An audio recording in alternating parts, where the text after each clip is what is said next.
مضل له ومن يضلل فلا هادي له أشهد أن لا إله إلا الله وأشهد أن محمدا عبده ورسوله قال عز من قائل يا أيها الذين آمنوا اتقوا الله حق تقاته ولا تموتن إلا وأنتم مسلمون وقال أيضا يا أيها الذين آمنوا اتقوا الله وقولوا قولا سديدا يصلح لكم أعمالكم ويغفر لكم ذنوبكم ومن يطع الله ورسوله فقد فاز فوزا عظيما فإن أصدق الحديث كتاب الله وخير الهدى هدى محمد صلى الله عليه وسلم وشر الأمور محدثاتها وإن كل محدثة بدعة وإن كل بدعة ضلالة وإن كل ضلالة في النار أو كما قال رب اشرح لي صدري ويسر لي أمري واحلل عقدة من لساني يفقهوا قولي wa nifitina azani Allah wa iyyakum. Alhamdulillah, puji syukur kehadirat Allah kita haturkan atas limpahan nikmat yang kita terima, iman Islam tentunya yang paling utama, dan semua harus kita jaga dengan takwa. Dan takwa adalah jalan untuk menuju Allah Subhanahu wa taala di atas ilmu, sehingga disebutkan bahwasanya takwa itu adalah ala nuri minallah, di atas ilmu. Dan ilmu didapatkan di rumah di antara rumah-rumah Allah, dan di dalamnya dibacakan Al-Quran dan dijelaskan isinya.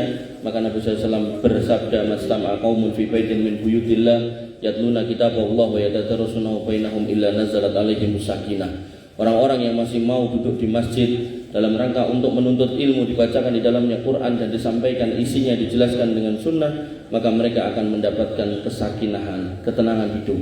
Tidak akan usrak, tidak akan gegeran. Waghashiyatuhumur rahmah, dan akan diberikan rahmat, kemudahan hidup, jalan hidup yang mudah, solusi-solusi yang ada di depan mata, atau kemudian bantuan-bantuan yang tidak bisa diduga. Wa may yattaqillah yaj'al lahu makhraja wa yarzuqhu min haitsu la yahtasib. Kemudian wahafathumul malaikah, dan mereka yang senang bermajelis ilmu akan dijaga oleh para malaikat. Wa dzakarallahu fiman indah, dan nama-nama orang yang duduk di majelis ilmu itu akan disebutkan oleh Allah Subhanahu wa taala di sekitar malaikatnya, dan malaikat pun akan berdoa, Allahumma ighfir lahum warhamhum. Dan di antara bentuk majelis ilmu yang wajib didatangi oleh seorang muslim laki-laki yang merdeka, yang sehat, tidak ada udzur dan tidak bersafar, yaitu sholat Jum'ah. Bahkan suratnya ada khusus di hadis 114, ada satu surat yaitu surat Al-Jum'ah, yang di dalamnya berbunyi ayat ya ayyuhalladzina amanu idza nudiya lis-sholati min yaumil jum'ah fas'au ila dzikrillah wa dzarul bai' dzalikum khairul lakum in kuntum ta'lamun. Hai orang-orang yang beriman, bersegeralah menuju sholat Jum'ah, dan ketika sudah di dalam sholat Jum'ah maka dengarkanlah, duduklah di dalam, dan jangan kemudian berbicara atau berbuat hal-hal yang sia-sia. Qanifidin azan ya Allah wa iyyakum. Kemudian yang kedua kalinya, salawat dan salam senantiasa kita haturkan kepada Nabi Muhammad SAW, uswatun hasanah kita, suri toladan kita, jalan keselamatan kita ketika kita menginginkannya. Nabi SAW mengatakan, kullu ummati yadkhulunal jannah illa man aba. Semua umatku akan masuk surga kecuali orang yang tidak mau. Qila wa may ya'ba ya Rasulullah. Siapa orang yang tidak mau itu ya Rasul? Kata Nabi, faman ata'ani dakhalal jannah wa man asani faqad aba. Orang-orang yang mengikuti jalanku, orang-orang yang mau belajar mencari cara bagaimana aku hidup zaman dulu, maka itulah orang-orang yang nanti akan masuk surga. Tapi orang-orang yang enggan mencari, enggan belajar, enggak mau tahu dan enggak peduli bagaimana Islam yang baik, maka disitulah dia orang-orang yang enggan.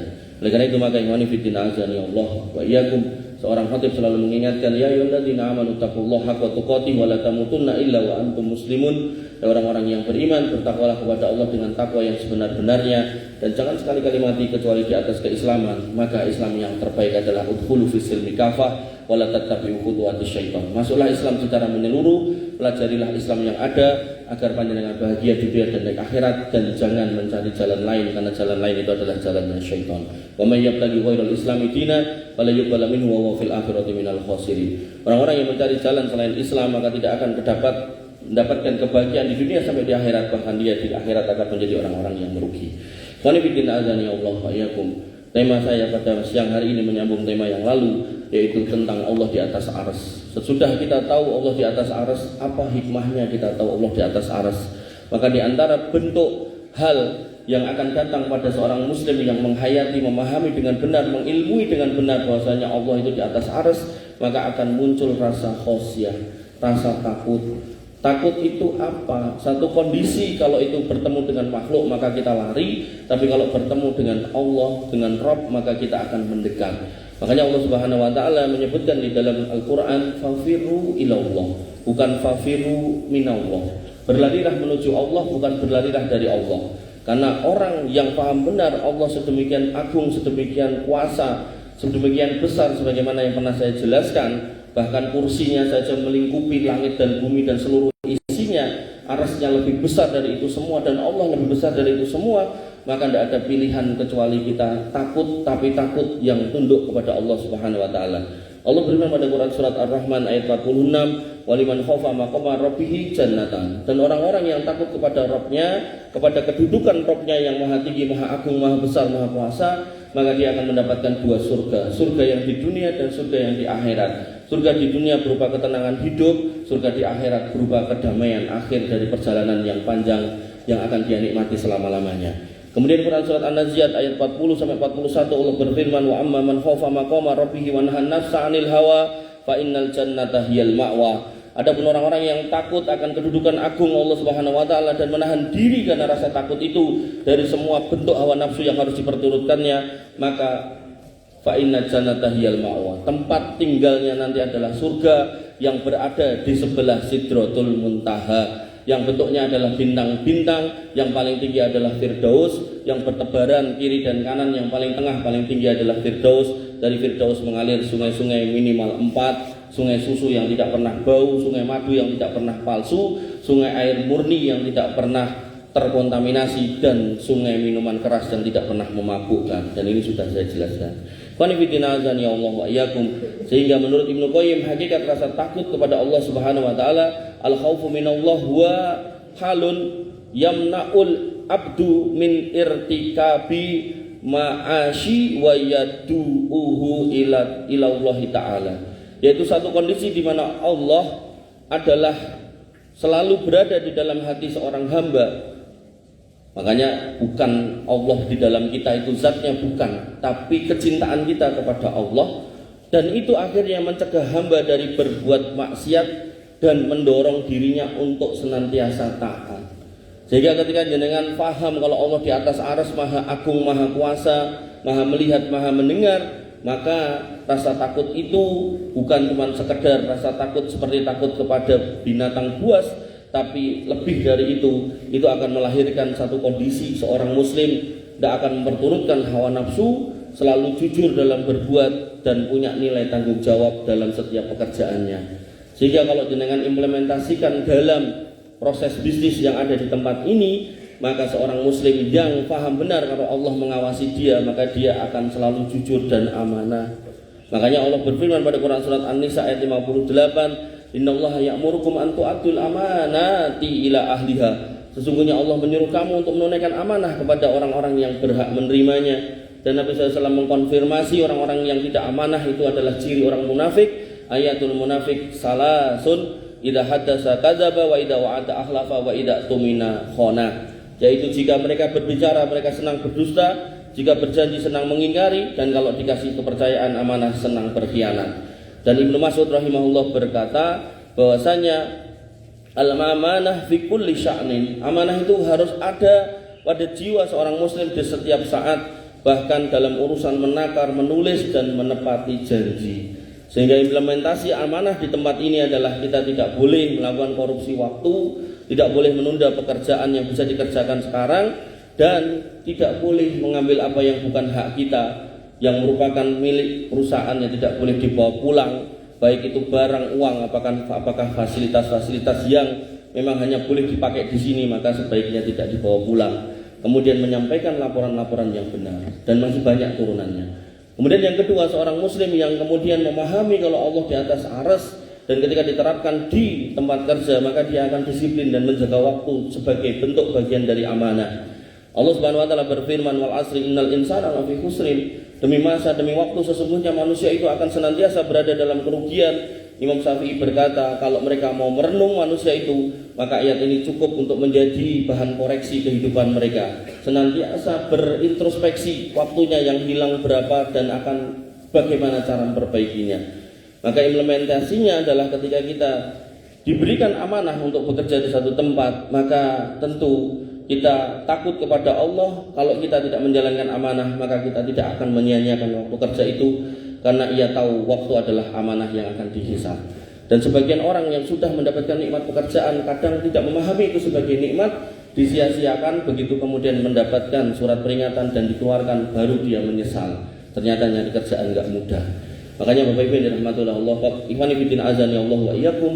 Kemudian bentuk aplikasi yang ketiga dari orang-orang yang paham bahwasanya Allah di atas arsy adalah mereka akan bekerja dengan penuh itqon. Itqon itu akan menjaga kualitas dan konsistensi dari hasil pekerjaan. Nabi SAW bersabda, Innallaha yuhibbu idza amala ahadukum amalan ayyutqinahu. Sesungguhnya Allah mencintai apabila salah seorang di antara kalian melakukan suatu pekerjaan, maka lakukanlah dengan penuh itqon. Sebuah kondisi di mana dia bekerja maksimal sesuai dengan profesi dan apa yang menjadi tugas pokok fungsinya. Maka ketika diimplementasikan dalam pekerjaan panjenengan, maka orang yang bekerja akan sesuai dengan tugas dan fungsinya, dikerjakan dengan sungguh-sungguh dan teliti, dan tidak asal-asalan karena merasa diawasi Allah, bukan sekedar diawasi manusia. Ibaratnya misal ketika jenengan sebagai sopir, maka ketika mobilnya nggak dipakai ya kita bersihkan, bukan kemudian baru nunggu disuruh baru kita bersihkan. Dan orang-orang yang seperti itu kalau kemudian dipulangkan ke rumahnya, baru dia sadar ternyata nyari kerjaan susah. Wa nabiyina azani Allah wa iyyakum. Yang keempat, seorang muslim yang paham kalau Allah di atas arsy dan Allah mengawasi kita semua, maka tidak boleh melakukan kecurangan, tidak boleh berbuat korupsi, tidak boleh manipulasi, dan juga tidak boleh melakukan pencurian-pencurian. Dan semua itu dilarang oleh Allah Subhanahu wa taala dalam Quran. Surat Al-Imran ayat 161, "Wa may yaghlul ya'ti bima ghalla yaumal qiyamah." Barang siapa yang berkhianat dalam urusan rampasan perang atau hulul, yaitu korupsi, maka ia akan datang membawa hasil yang dikhianatkan itu pada hari kiamat. Kemudian dalam sebuah hadis dikatakan, Nabi SAW bersabda, "Man ista'malnahu ala amalin farazaqnahu rizqan fama akhadha ba'da dzalika fa huwa ghulul." Siapa yang kemudian dikasih amanah sebuah kerjaan dan dari kerjaan itu sudah mendapatkan gaji, kok dia mendapatkan lagi di luar itu sebagai profesi yang sudah diakatkan, maka itu semua adalah hulul. Saya kasih contoh, misal seorang HRD, dia sudah digaji sebagai HRD, kemudian ada orang yang melamar kemudian memberikan suap, maka itu disebut dengan suap hulul, itu haram. Wanibidina azani Allah wa iyyakum. Maka implementasinya yaitu tidak menerima gratifikasi, suap, dan ucapan uang terima kasih karena kita sudah mendapatkan gaji dari perusahaan, dan tidak menggunakan aset kantor untuk kepentingan pribadi tanpa izin. Artinya kalau memang panjenengan mau menggunakan mobil perusahaan, izinlah, dan izin itu bisa diberikan bisa tidak. Kalau tidak ya tidak usah sakit hati. Oleh karena itu maka yang kelima, implementasi bagi seorang mukmin yang kemudian memahami Allah di atas arsy, yaitu menghindari riya dan niat dunia dalam pekerjaan. Allah Subhanahu wa taala berfirman pada Quran surat Hud ayat 15 sampai 16, "Man kana yuridul hayatad dunya wa zinataha nuwaffi ilaihim a'malahum fiha wa hum fiha la yubhasun ulaika alladziina laisa lahum fil akhirati ilan nar." Barang siapa yang menghendaki kehidupan dunia dan perhiasannya, maka akan kami berikan hasil pekerjaan mereka di dunia, tetapi di akhirat mereka tidak akan mendapatkan apapun selain neraka. Seorang ulama berkata, ikhlas itu menghapuskan riya sebagaimana api menghapuskan besi, menghapuskan karat dari besi. Dan implementasinya adalah seorang karyawan bukan semata-mata karena berharap gaji dan pujian, tetapi ketika jenengan bisa mengikhlaskan keberadaan panjenengan di sini lillahi ta'ala untuk mencari nafkah untuk anak istri secara halal, maka insya Allah setiap tetes keringat yang menetes dari badan jenengan semua akan bernilai pahala. Wanibidina azani Allah wa iyyakum. Sehingga yang kita tuju adalah Allah Subhanahu wa taala yang di atas arsana, bukan manusia. Maka ketika Allah sudah punya ketentuan-ketentuan yang juga disampaikan oleh Rasulnya terkait dengan bagaimana menjadi seorang pekerja di dalam sebuah unit usaha, maka itu kita tinggal mengikuti sami'na wa ata'na. Jangan menggunakan arahan-arahan yang keluar dari koridor syariat, karena itu tidak akan menghasilkan keberkahan.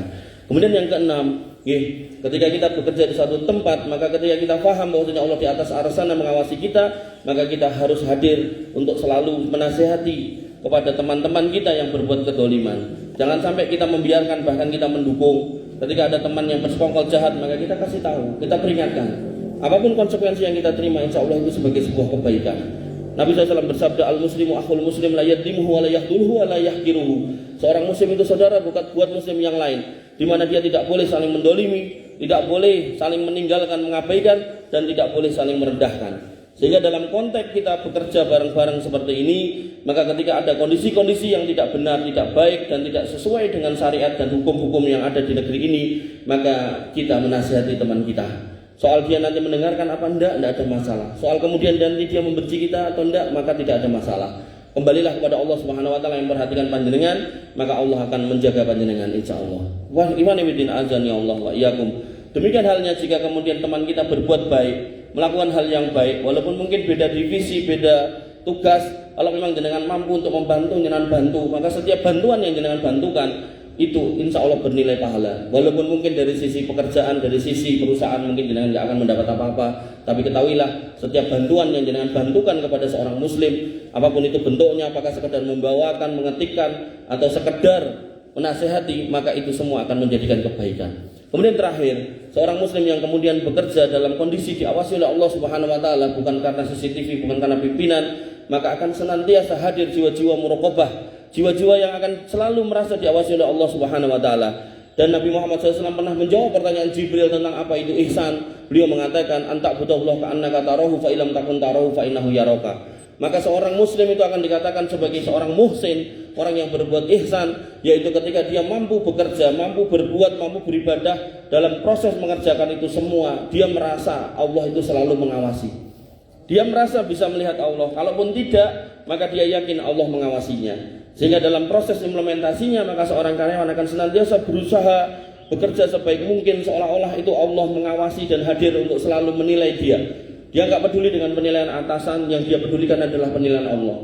Jangan sampai kecurangan itu kemudian menjadikan catatan-catatan buruk yang nanti Allah tanyakan, maka dia akan menghadirkan prestasi-prestasi yang baik, kinerja-kinerja yang optimal, karena dia paham semua yang dia lakukan dalam kebaikan, walaupun konteksnya adalah pekerjaan, Allah tidak akan tutup mata. Sehingga tidak butuh pengawasan manusia, dan dia tidak akan pernah curang meskipun tidak dilihat oleh siapapun. Demikianlah 7 atau 6 hal yang bisa saya sampaikan terkait dengan hikmah bahwasanya kita mengimani Allah di atas arsy yang kita kontekkan dalam masalah pekerjaan. Semoga bermanfaat. Barakallahu li wa lakum bil Qur'anil azim wa nafa'ani wa iyyakum bima fihi minal ayati wa dzikril hakim wa taqabbalallahu minni wa minkum tilawatahu innahu huwal ghafurur rahim.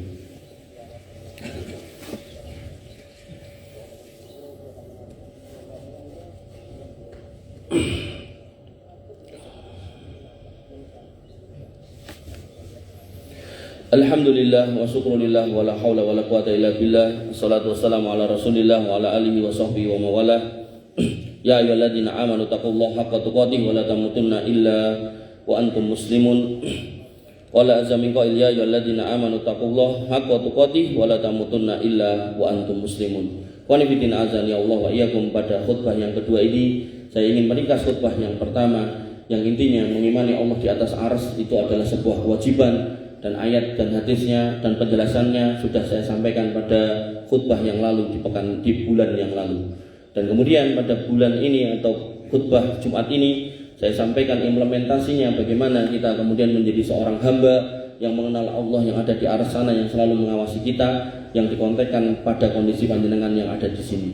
Dan ini nanti tinggal dikontekkan lagi ketika jenengan ada di rumah, sebagai kepala keluarga seperti apa, sebagai anggota masyarakat seperti apa, bahkan mungkin sebagai pengajar barangkali, atau mungkin sebagai pimpinan seperti apa. Maka semua itu fleksibel dan semua memiliki hikmah yang baik. Maka saya ringkaskan apa yang saya sampaikan tadi, bahwasanya orang-orang yang mengenal Allah Subhanahu wa taala, memiliki ma'rifatullah yang benar, dia tahu Allah di atas arsy sana dengan maha agung dan maha besar, melihat kita semua, menilai kita semua. Dia meluakum ayyukum ahsanu amala, pengen tahu mana di antara kita yang paling banyak, paling besar takwanya, paling manut di antara kita. Maka implementasi utamanya adalah hadirnya rasa takut kepada Allah Subhanahu wa taala. Dan rasa takut kepada Allah Subhanahu wa taala tidak berarti lari dari Allah, tapi justru mengikuti apa yang Allah perintahkan dan Allah menjauhi yang Allah larang. Itu yang disebut dengan takwa. Dan dalam prakteknya atau implementasi realnya, yang pertama adalah seorang yang punya rasa khasyah kepada Allah, maka dia akan mendorong dirinya untuk senantiasa berbuat jujur dan amanah, dan kemudian menumbuhkan disiplin dan tanggung jawab, serta berusaha meningkatkan profesionalitas dan mutu kerja. Itu yang dikenal dengan itqon. Dan kemudian yang keempat, ini yang banyak gagal di negeri ini, yaitu menjauhi korupsi, manipulasi, dan semua bentuk kecurangan.